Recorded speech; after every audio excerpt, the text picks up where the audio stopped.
Welcome back to our channel. We are here in South Residences, Las Piñas. So, na-feature ko na dati itong unit na to. Pero ngayon, papakita natin for turnover na siya. So, ito na yung finished product natin. So, come on in. Yan.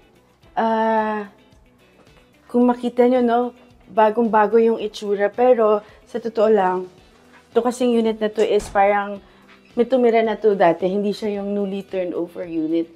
So, simpleng-simple lang yung ginawa natin, pero malaki yung pinagbago. To start with, dito sa kitchen, as you can remember, South Residences, wala silang overhead cabinet, puro layered shelves lang, or bare lang. So, highly likely, all South Residences will request or magpapagawa talaga ng overhead cabinet. And then, to top with, since naglagay tayo ng overhead cabinet, okay pa naman itong base cabinet nila. So, ang ginawa natin, pinalitan na natin yung face niya para at least mag-terno sila na. No? Kasi medyo beige yung color nito. And then, naglagay tayo ng kitchen basket dito sa ilalim. Yan. Tapos, meron tayong parang sa entrance, naglagay tayo ng shoe rack. So, quick story.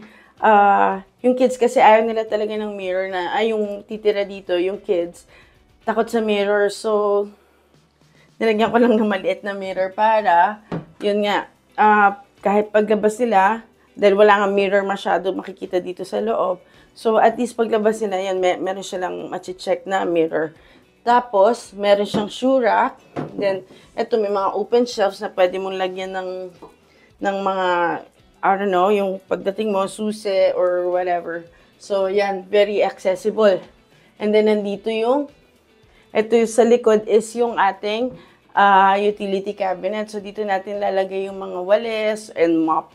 So, may hook yan dyan sa taas. And then, ito na naman yung bago nating design. Yung mga tinatakpan natin yung breaker. So, ayan. So, ito yung parang box niya para hindi siya kita. And then, yun.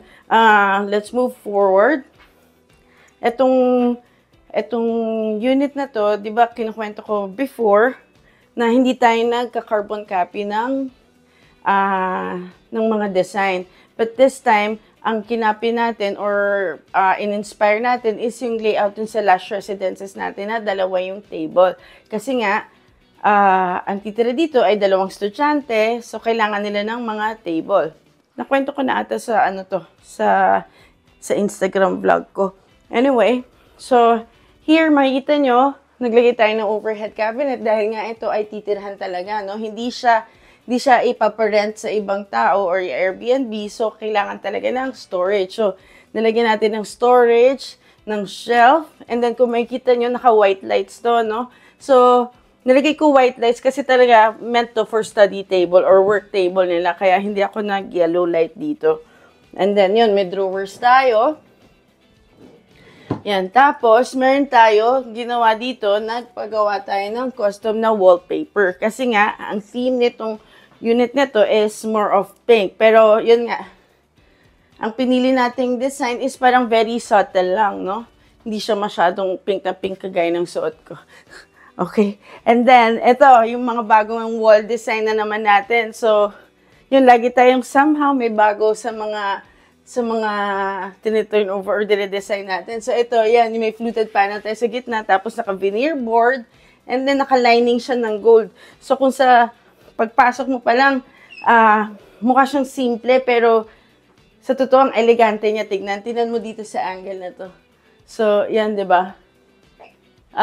Simpleng-simple lang yung design, pero very elegant. And then, pinili ko naglagay ako ng ceiling fan dito, na, yun nga, elegante rin tignan na. Kasi nga, girls ang titira eh. So, gusto ko yung medyo ma-gems ng konti yung pinili natin na ceiling fan, no? So, ito yung ceiling fan na retractable ang tawag dyan.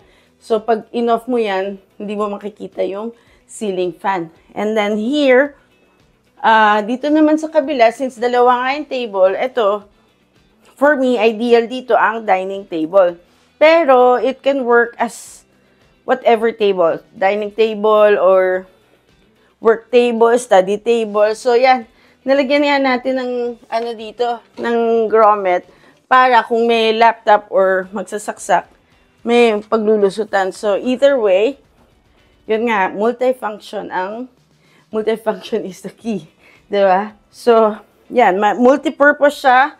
May drawers din, kahit dining table siya, may drawers din para kung yun nga sabay mag-aaral, yung isa gusto kumain. So, either way, very usable siya. And then, yun nga, overhead cabinet. So, dito nga, since gusto ko siya dining table, ang ginamit nating kulay is yung warm white kasi para maganda yung accent niya pag pasok mo na makaka-elegant siya. Okay? So, here's the bedroom. Yun, since may gamit na nga dito before, niretain natin yung kanilang bed. So, dahil nga, yun, ang ganda ng bed. Pink din yung nilagay. Sila owner nag-provide ng mga covers. Anyway, ang nilagay natin dito is, yan nga, naglagay tayo ng wall accent. So, naglagay tayo ng mga board dyan para hindi naman boring tignan yung wall na plain paint lang, no? And then, nagdagdag din tayo ng Korean blinds. Yan ang nilagay natin. And then, on my favorite part, feature ko na to before, yung pink na wardrobe or pink accent, no? Since, yun nga, puro girls ang gagamit, and gusto daw nila pink, favorite color ko pink, pero, yun nga, ayoko naman ng sobrang pink na pink lahat. So, nilagay ko lang siya as accent. If you can see, yun, may mga nakaka-cutting tayo dito, yan. Pero alam mo na, pink-themed siya. So, yun yung idea ng design.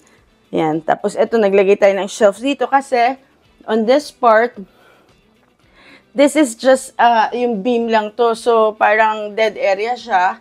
Pero, yun nga, min-maximize natin na dito natin nilagay yung parang lalagyan ng box nila or maybe bag or displays or yung collections nila. Yan, pwede nilalagay. Tapos, ito yung isang special feature na kwento ko na rin before kasi nga, ulitin ko, ayaw nila ng mirror. Pero, hindi pwedeng walang mirror sa dresser, kaya ginawa natin ng paraan na paano magka-mirror. So, ang ginawa natin ay, yan, ang mirror nasa loob. So, tapos, dinagdagan natin ng shelves dito para halimbawa yung mga skincare nila, makeup nila, meron na nakalagay at hindi kumalat sa loob. So, naka-idea na naman kayo sa mga bagong design natin. So, yan, very ideal na ganyan ang design.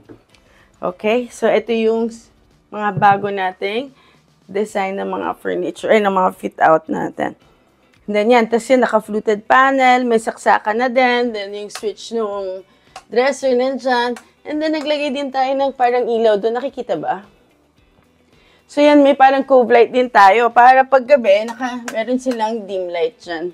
So, very cozy pa din, simple lang, pero napaka-elegante. Minsan kasi, ang simple, yun pa yung mas maganda tignan eh. Pag masyadong marami, yun naman yung mas nakakahilo. So here, yung sa CR natin, more on practicality kasi yung ginamit namin dito. So naglagay tayo dito ng, yun nga, yung favorite kong curtains. Yun nga, yung supposedly, lalagyan namin ng, ng glass.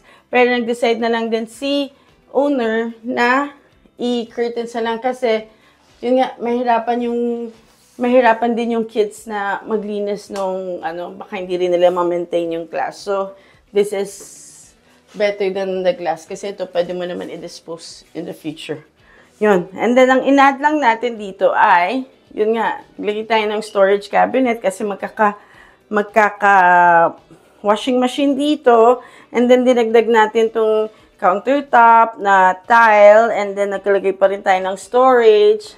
And syempre, hindi mawawala yung mirror cabinet natin. Yan. Tapos, yun, may light din tayo dito. So, yun yung mga ginawa natin. Pinalitan natin yung kanyang, towel rack. So, yun. Yun yung mga nagawa natin dito. So, yun, may cove light din pala kami sa taas. Yeah. And then, meron din kaming pin light dito, dun nga sa decor, sa wall accent natin, nilagyan natin pala ng pin light to kasi para mas mag-accentuate yung design ng board. Kasi if you turn it off, yan. So, to make it look better at night, or maybe gusto nilang mag-photo shoot dito or IG selfie, so it's gonna look better. So yun guys, that's it for now. I hope na gustuhan nyo yung ating mga bagong design. Meron, yun nga, yung mga bagong features natin.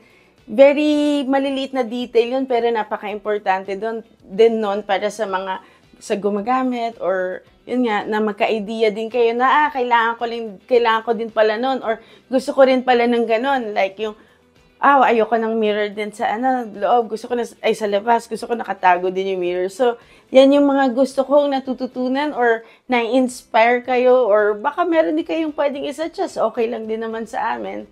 Para, yun, mas marami pa tayong idea na pwedeng i-share, no? So, yun guys, thank you again for watching.